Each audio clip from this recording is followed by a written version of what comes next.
أشهد أن لا إله إلا الله. ওয়ালাইকুম আসসালাম ওয়া রাহমাতুল্লাহি ওয়া বারাকাতুহু। ভাই প্রশ্ন করেছেন ডক্টর জাকির নায়েক সম্পর্কে, যে অনেকে তার নিন্দা করে আবার অনেকে প্রশংসা করে। তো আপনি জানতে চাচ্ছেন যে কোনটা সঠিক। তো তার জবাব হচ্ছে যে তিনি যদিও জেনারেল শিক্ষিত হন, কিন্তু জেনারেল শিক্ষার ব্যাখ্যাটা আমাদের বোঝা দরকার।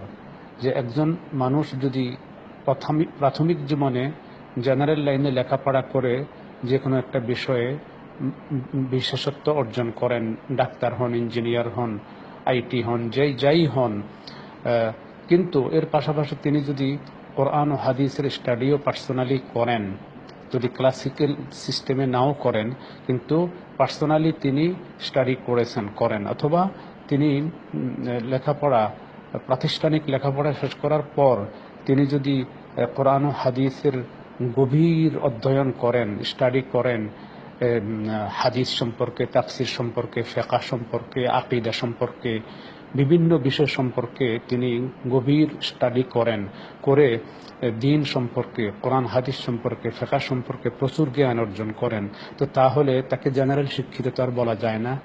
তিনি জেনারেল শিক্ষিত হওয়ার পাশাপাশি তিনি আলেম মানে যিনি জানেন, তাকে আলেম বলা হয়।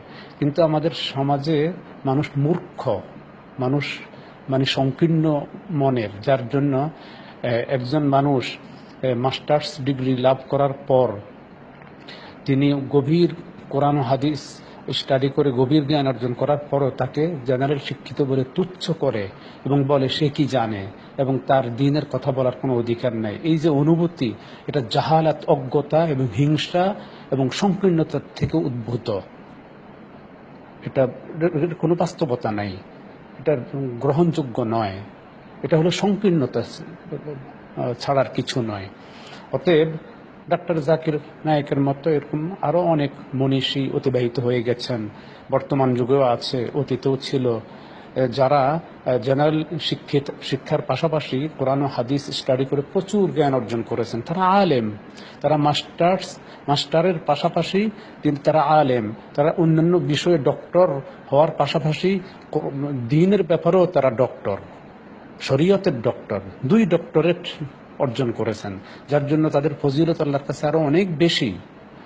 যাই হোক, তো ডক্টর জাকির নায়েক তেমনই একজন ব্যক্তি, তিনি প্রচুর স্টাডি করেছেন কোরআন ও হাদিস, যার কারণে মানে শত শত টাইটেল পাস এবং দাওরায়ে হাদিস পাশের চাইতেও আরো অনেক বেশি কোরআন ও হাদিস তিনি জানেন এবং বিশ্লেষণ সহকারে জানেন, ব্যাখ্যা সহকারে।